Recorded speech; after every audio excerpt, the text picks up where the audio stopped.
crankshaft is like this. Mine was like this.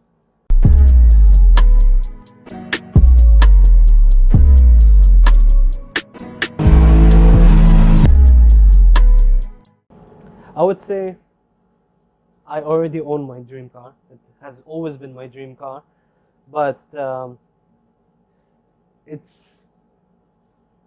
I have another dream where I want to own an old Volkswagen Beetle or that Volkswagen van. Fix it up, make it a bit fast, not too fast, but reliable fast, not like my Lancer, with AC at least, and drive around. I think, especially, I would say not in UAE. I would go maybe Lebanon, maybe South Europe, there. Back then, from what I can remember, my dad owned a Toyota Crown, and every single time, because my dad was taking care of all of us, and he saw that I loved cars, and as a kid I used to contemplate, like, how does this piece of machine that has 4 wheels, a small battery, take you from A to B at this speed? I was always like, how? So he used to take me to the garage when he used to fix the car, and when one time, I still remember vividly, when he raised the car completely, and I saw the entire car from down, I was like, wow, it's as if I'm looking at the Milky Way or the galaxy. It's like, wow, what is this? What is that? What does this do? What is this? And every single time, I go to the garage with him. What do you do? And I ask the mechanic, oh, what is this? What is that? And as a kid, like, I'll show you, this is piston, this is this. But I never knew how it worked. But then when I owned my own car, I'm like, no, tell me what is wrong with this. Not like, what is this? No. I want to see the part, So now I think from that time when I was wondering how cars worked, that's how I really, really liked cars. The people here need to change. They need to adapt. They need to upgrade. I think they're still a bit, I wouldn't say old school minded. I would say just they need to open up to new people. When you go to a car meet, they separate. Okay, Arabs go with the Arabs, the Indians go with the Indians, the South Asians go with the South Asians, Filipinos go with the Filipinos. And there's this bad thing, I would say, like, oh, if you own a Civic, you're Filipino. If you own a Camaro, you're Iraqi. It's bad. Everyone should love cars how they love their own car. And I think that just tiny bit should change. And it would make the car community a lot better. Other than that, they're really good people. They would always help. But just that small change, I think, our car community here needs. So at first, when I bought my car, I wanted to join a group. Finally, I have at least a bit of a fast car that I can enjoy. I want to enjoy it with a group. So I found this group called V-Dubs. I wouldn't say desperate, but I really wanted, it's my first experience. And I joined it. I mean, I was an Arab. I could communicate, not a problem, but it still feels bad that I'm only talking to the Arabs. And then I feel like I'm in the middle, that I have to talk to these people and I have to talk to those people. And I didn't like it. And I didn't feel welcomed. And in the group chat, they only talk Arabic. I'm like, yeah, sometimes, okay, I know what spark plugs is, bujiyat in Arabic, but I wouldn't know some other parts. I did feel a bit left out. They weren't helpful much. So by default, by life's formula, that group died. Because obviously it was going to die. And after it died, both of 2 admins from that group, who were very active admins, amazing guys, by accident, they did not have the intention, they opened a new club. And as soon as they opened it, people joined left and right, because people were begging for that, a good community. And then they made strict rules. They only speak English, you only do that, you don't talk about this, you don't talk about that.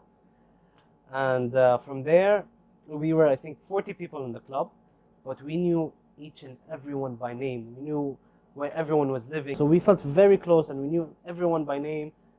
And that's when I was like, okay, so this is a real Volkswagen club that I would put effort in helping to grow. I give big, massive respect. I mean, I respect all, but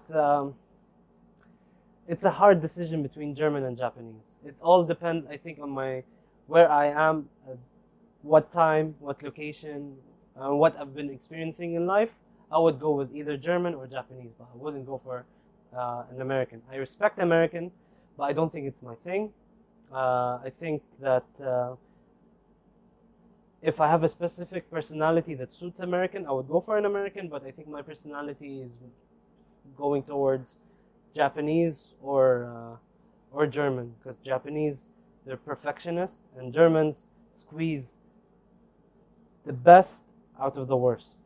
So they know what they're doing. And I think my personality right now at the moment speaks more German. I blew 2 engines. I don't know how. I'm a very reliable person. I take care of my car, she's my baby and all, but it just happens. But Volkswagen, my car is known to have a faulty engine. So it's a normal thing. So I blew already 1 engine, but the second engine, it started misfiring. Yeah. And I was like, oh, misfire, no problem. I went, changed spark plugs, changed coils, still misfiring. Then I'm driving on the highway, I hear something, I think it's a throttle body. I changed the throttle body, still misfiring. Like, okay, what's the problem? Khalas. That was happening during quarantine. It's like, take out the engine, open it. Open it completely. And I opened it. And then that's when the internal problems came out. And then, at that time, I was like, why? This is the second engine. Why does it happen to me? And then I was going through my Instagram archives, putting 0 to 100, 0 to 100, 0 to 100. Roll racing, Jebel Jis, race, track. Yeah, I see. I see why. So, piston rings were gone, so there was no pressure. And then we put back the engine. While he was putting it back, we see the crankshaft. Crankshaft was like this. Mine was like this. So everything was off time. But then when I opened the engine, I was like, change everything, fix it was an engine rebuild, complete rebuild. So when the first engine broke and I went to look for a new engine, the guy was like, it's 8,000 dirham, and he's like, you can buy GCC specs. I was like, 5,000, 4,000, still a lot. So I asked in the group, and there was this guy who owns a garage. Can I fit an MK5 engine in MK6? Because MK5 is so cheap, it's like 1,200 or something like that. And it's the same engine, just TFSI. So the guy was like, yeah, you can. It will fit. It's just not open. It's just not switch on. Now technology's been going in really fast, and we're not even catching up to what we were using yesterday. And electric cars came out, okay, maybe not too recent, but they've become more in quantity than before. So now people know that electric cars actually exist. Maybe 10 years ago we wouldn't even have them. Gas engines have been there for 100 years. And to expect people to switch from gas to electric within the span of 5 to 10 years is completely impossible. I think it needs another 100 years for us to actually get used to it. We modify, we spend so much money, time and effort, and we sacrifice so much for a sound. And they're expecting us to throw it away? No, it's not gonna happen anytime soon. I grew up playing street racing games. Always wanted to street race. But now as I did street racing and I did track racing, I would definitely go for track.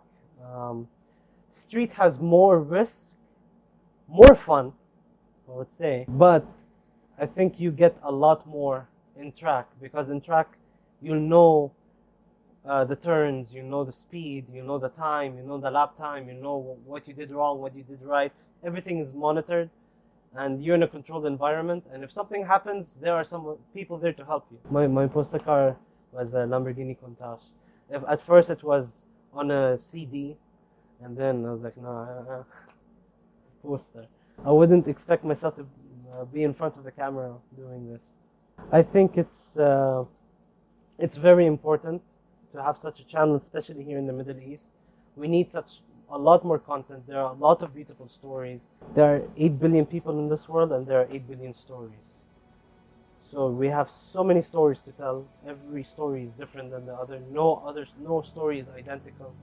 So each story has a meaning, has something to learn from, and I think that the fact that we can watch these stories at the bedrooms or at home just makes things a lot more interesting. And these stories we need to show people, and I think people, especially here in the Middle East, need to know these stories. And outside, people from Europe, America, Asia, and Africa should know the stories of what's happening in the Middle East. And these stories, the cool part about them is most of them are before the internet. So people don't know what was happening here before the internet. And these stories are the gold. I think it even should be written and put in museums. It's these stories that actually tell who we are and where our passion is coming from. I would tell my younger self is keep your passion, don't give up on your passion. And even though you set those 10 years to work to buy a car, the fact that you put so much hard work, you got that 10 years into 3 years. So just keep going, don't give up, and love what you do.